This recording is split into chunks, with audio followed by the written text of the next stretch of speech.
Hi, everyone. Thank you for joining us for the Starfest Q&A. We're joined by London Esports by the CEO, Alfie Wright. Before I introduce himself, let me tell you a little bit more about Starfest, the 3-day event from the 9th to the 11th of September. And it's all about esports. Every day has a different thing, a different theme. So please go to the description, click the link, buy some tickets, and join us. But yeah, Alfie, thank you very much for showing up. Thank you for having me. It's a pleasure. Yeah. I was just thinking of running through some questions. We got some questions from the people online. And just learn more about London Esports, about yourself. Yeah, sounds good. I'm excited. Yeah. So obviously I know what London Esports is, but for those who may not know what it is, can you give us a brief rundown of what it is? Yep. So London Esports is an esports team that I founded back in 2017. The idea behind it was I used to play games. I wasn't good enough to go competitive, to go professional.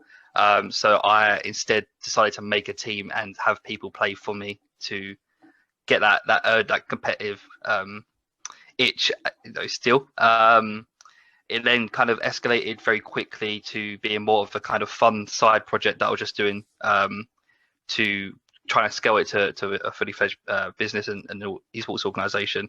And now 4 years later, we're one of the top UK-based esports organizations, winning multiple competitive titles, nominated for awards and a lot more, and growing exponentially every day, which is really exciting. Yeah, sounds fantastic. So what games do you guys currently play now? So what teams do you have?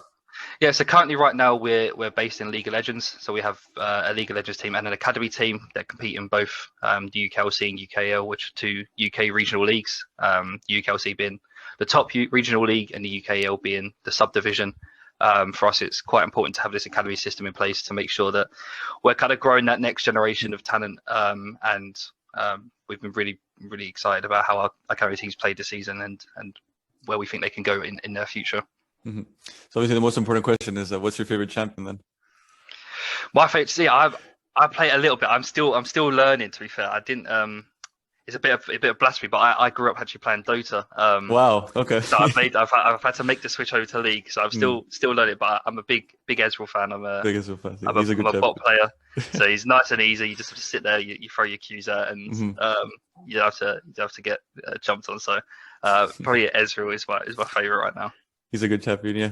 And what are you currently focusing on? What's the team focusing on?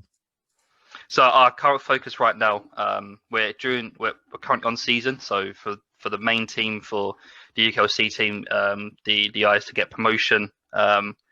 We basically compete for playoffs, and then two teams from playoffs go into a European competition. And with that European competition, there's a way for us to be promoted into the next European league, which is kind of where we want to be and where we think we should be as an organisation. We're quite consistent with finishing top in the UK, but we're struggling at that final hurdle to make that promotion up, and then always fall. Really, the last hurdle, we always do quite well in Europe, but we always fall that last hurdle. So for us this time, it's about getting back to Tele Masters, which is what the competition's called, having a good show in there, making sure the team's consistently growing as they have been, and try and push for promotion to the NLC. Yeah, so obviously end goal would be the LEC and the big stage then. Yeah, I think that's a long-term goal. We have to see what happens with the LEC with the whole open up the franchise. I don't know, maybe open up more sports in a few years. So we'll see what's happening at that time. It's a lot of money to buy a spot in the LEC. 25 mil. Yeah, so we'll see how it goes. Right now, NLC is definitely the short-term goal. And what are you guys going to be doing at Starfest? Starfest, yeah. I'm really excited for Starfest. So we're there for the full 3 days. We're doing a mixture of things. We're doing some conversations around esports and gaming and how London Esports was started, and how, for me, I do personally believe I've kind of had a different path into this esports scene that a lot of people have, which is someone who is passionate about esports with not a massive financial backing or a massive team behind him to grow an esports team. Is kind of just sort of me with just me in a bedroom trying to grow it, which is kind of realistic to a lot of people out there. So talking about kind of how I did that journey to where we are now, which is trying to commercialize, trying to grow, trying to become take that next step to be a more professional esports organization. We're having conversations around esports and traditional sports and the similarities and where they're joint, and I think there's quite a lot of similarities to be fair. And finally, the last sort of day of getting to meet people and having people come just to sort of have a chat and learn more about us, and hopefully a few content creators will come down as well, and we can kind of have a bit of a fun, more relaxing day in this last sort of year and a half of being locked in and not being able to be social. It's really good that events like this has come and people can meet up, and we can all have a chat or have some food and some drink and have some fun basically. So it's a really good 3-day event of learning and understanding esports and getting to meet. So I'm really excited for it. Yeah, it should be really fun. So now we have some online questions we posted on our social media asking if anyone had any questions, and we have a few.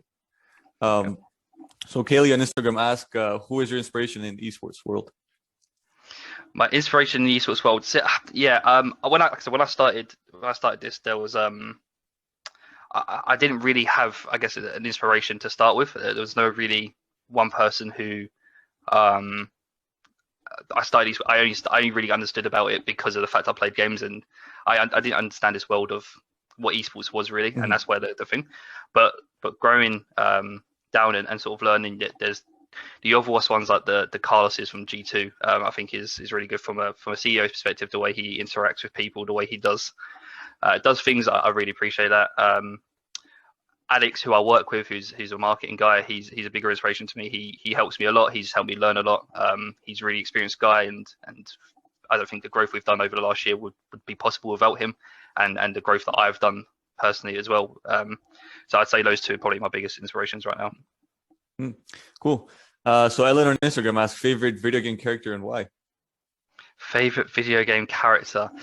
That's a good question. I'm gonna be a bit left field. I'm gonna say the Octane from Rocket League, the car. Okay. Yeah, that's a very good car, very dynamic. Yeah, it's the go-to, but it's Rocket League's kind of my favorite game at the moment. I'm playing quite a lot of it. I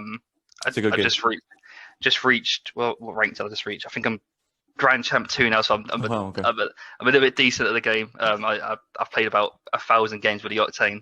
It's my go-to. No designs on it, just a basic car, and that's what I see most of my day now, just that car, because that's what I'm playing. So I'd say that. Yeah. I can't play the game. Aerials are too hard for me.